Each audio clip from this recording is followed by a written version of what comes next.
Vermont Electric Cooperative, lighting the path to affordable clean energy together. Hi everyone, and welcome to the first episode of our new vlog series, Sweet Watts. We're going to focus on virtual power plants, the programs that VEC is working on, the experiments that we're running, some of the strategy in the virtual power plant space, and a lot of the partners that we're working with. My goal is to have some of those folks on, hopefully have a very utility-focused dive into what those programs look like, share a little bit on what's worked well for us, and most importantly, what really hasn't and what we've learned from in the past.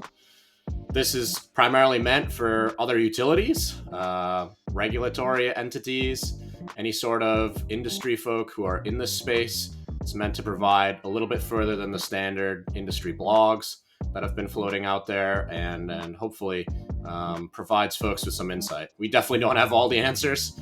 We're trying to learn, and I found a lot of value in learning through sharing, and this is definitely one of those ways we're going to try and do that. We share a lot at conferences. We share a lot just verbally with other co-ops, and hopefully this accelerates the learning in the industry, especially amongst the utilities, who are often kind of seen as slow and less willing to change, and we're trying to change that attitude.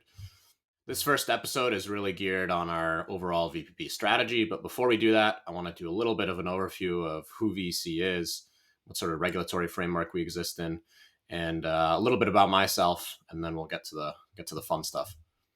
Since AI-generated images are all the rave, I asked ChatGPT to give a little view of what VEC looks like, which is fairly accurate in the grand scheme. And this is what it looked like during the eclipse the other week. Wasn't quite that muddy, but there are definitely quite a few people, and the eclipse was pretty spectacular. So a little bit about VEC. We were founded in 1938. We serve over 34,000 members across northern Vermont, and we have over 100 employees. And our mission is to provide safe, affordable, and reliable energy services to our members. We also have a fairly ambitious goal of being 100% renewable by 2030. And we're trying to meet the state's goals of electrification in the transportation and heating space.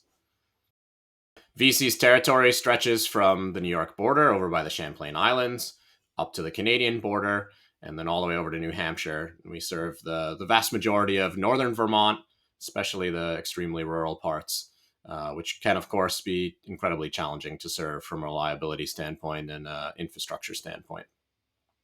We also are the only state in the country that does not have a McDonald's in its state capital. That's one of those fun facts that's unique to Vermont. VEC is fairly unique in the co-op space in that we do not operate under a G&T, which is kind of commonplace in the co-op world. It means that we procure power directly through long-term contracts such as Hydro-Quebec or local solar and wind, and means that we're also able to procure power excess that we might need through the region, through ISO New England. We're also able to, as a result, realize transmission savings directly. That's a direct pass-through to us, which is how we monetize a lot of our programs and provide economic value to our members. Vermont is also unique in that the distribution utilities have an ownership stake in the transmission operator VELCO. Obviously means that we have some good direction. We sit on their board. And ultimately, we have a lot of great collaboration, both from a transmission planning standpoint, operations, and hopefully a lot in this VPP space as well, which we'll touch on in future episodes. VEC is a regulated utility. There are cooperatives across the country who are not regulated. We are regulated through our Public Utilities Commission and its 3 commissioners on things like rates, on reliability requirements, on member service requirements. And we also have an innovative pilot program that does allow us some flexibility fairly quickly to run pilots and experiments, and we have used that in the past, and we'll touch on that in future episodes. We also work very closely with the Department of Public Service. They are the ratepayer advocate and also provide us feedback on things like integrated resource planning, our programs, and we work very closely on any sort of program as it relates to development with them. To ensure that it's having as much of a positive impact to the membership as we can. In this intro episode, I wanted to do an overview of who I am and my role at VEC. I've been with VEC almost 12 years now. I started actually while I was at the University of Vermont. It was my first job out of school. I worked in the SCADA space. We had a significant amount of grant funding and put SCADA at all of our substations. So we spent a lot of time with our control center and our substation group. and moved into an engineering role. I managed our entire engineering team, things like system planning, system protection, new services, and I spent a lot of my time on our T&D capital investment strategy. And then I moved 2 years ago into this role as innovation and technology leader, where I spend most of my time in the DR space. I do oversee our IT group and our technology efforts in that space, as well as manage our cybersecurity team. But I spend most of my time on programs that we're going to touch on over the next few episodes, with the goal of really trying to focus on how can we expand those programs to other grid services, from just peak shaving to things such as T&D asset deferral. I also have a wonderful wife, Kenzie. Here are the two of us on our recent honeymoon in New Zealand. We also have two dogs, Tucker and Dexter, and they both love our Ford Lightning, which, I have managed to get stuck once, and hopefully that's the last time. One of the questions we get is why VPPs? Why are we focused on them? And if you look at the grid services that VPPs can offer, the list is huge, right? I mean, there's things from Blackstar capability to providing more visibility through situational awareness. And really for right now, VEC is very focused on the peak shaving end. But as we transition our programs to provide more services, we really want to focus on this T&D asset deferral and also some situational awareness. And the reason for that T&D asset deferral is our projections for load growth over the next 20 years is that we're going to see almost a 90 megawatt increase in peak load from our existing peak of 85 megawatts, right? That's almost a doubling, more than a doubling. And the impact that has on our infrastructure is really significant. That means around 30 to 40% of our distribution transformers are overloaded, along with our primary lines and our substation transformers. And that cost is obviously huge. And not to mention, from a resources standpoint, we're having a hard time getting material today. We're having a hard time finding resources, line worker resources. There just aren't enough bodies and material to even make this happen.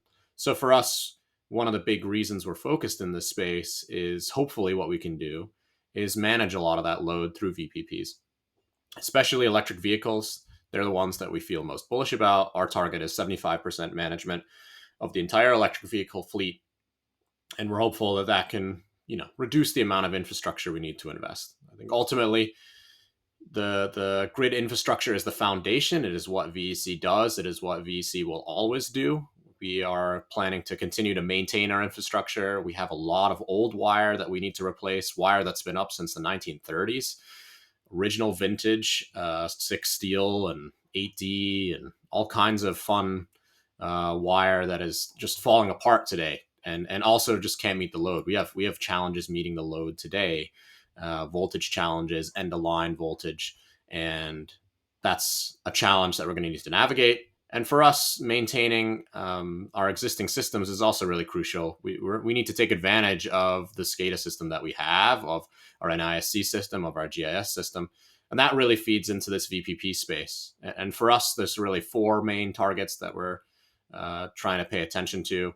That's, integrating these various data sets together, investing in new DERs, and really trying to orchestrate that all together into one key package. And I'm going to talk about the kind of challenges in these 4 spaces. For us, we have 4 main challenges that we're trying to address. And the first of which is visibility. We're trying to find out what has happened, what will happen, and what is happening. And we've been heavily relying on an engineering model for many years. We just don't have that kind of near real-time visibility. We do have an AMI system that provides us some insight. Unfortunately, that data doesn't include voltage. So what we're trying to do is integrate these DR OEMs, which, there's lots of data that's already out there. We have charger data, there's battery data, there's other sources of information, inverters, all of this, and provide that in a kind of consistent single pane of glass view for VEC staff, and also for our transmission operators, Velco, and ISO New England as well, right? They're trying, just as we are, to model the system as best as they can and to reduce the amount of reliability impacts that are happening. The second challenge we really face is this economics challenge. We're obviously trying to meet our goal of 100% renewable by 2030 in a way that's most affordable. And additionally, we touched on just before that these infrastructure investment challenges are going to be pretty significant. And to do so, we're going to heavily rely on our partnership with Camus to orchestrate these devices by having knowledge of what's going on the system and then dispatching those resources accordingly. And our goal is to reduce the amount of investment we need by tens of millions of dollars is the real goal. The third challenge is really in this technology space. For those of you who are on the utility side of things, you know that you're getting bombarded with many technology solutions that are out there, some of which are more mature than others, some of which are providing you with services that you don't really fully understand. And so for us, really the way we've tackled that is through experimentation. We experiment with a lot of pilots. I touched on the regulatory framework that we have. We're also able to do things just from a software standpoint. And really that goal is to keep things simple for our members, simplify enrollment, and then also make sure that the device connectivity end of things is working well. And we're happy to partner, we're happy to experiment, we're happy to learn, and we have to do that at a scale that makes sense for us. And the real final challenge is on this vulnerability end of things. As we electrify, as we see continued climate change impacts, members are more dependent than ever, right, on electricity for transportation and heating. And so what we really want to do is make sure that, we're able to manage those impacts from DER so that these electric vehicles and batteries and storage don't have a negative impact to the system, and turn that picture from an impact to a value. And I think that's where we're going to end things for this first intro episode, talking about just our overall strategy. My hope is to focus the next few episodes with a couple of guests on each one of these challenges, on the data integration side, on the orchestration side, on the experimentation side. We work with a lot of partners and hoping to give you some insight into how we structured our programs and what is some of that work that we're actually doing. So thanks for joining and watching this one. Feel free to follow us along either on Spotify or on YouTube. That's where these will be posted for now. And if you have general feedback, if the lighting sucks, if you're annoyed with the sheets not being folded very nicely in the background that you can see, please let me know. Thanks everyone. See you next time.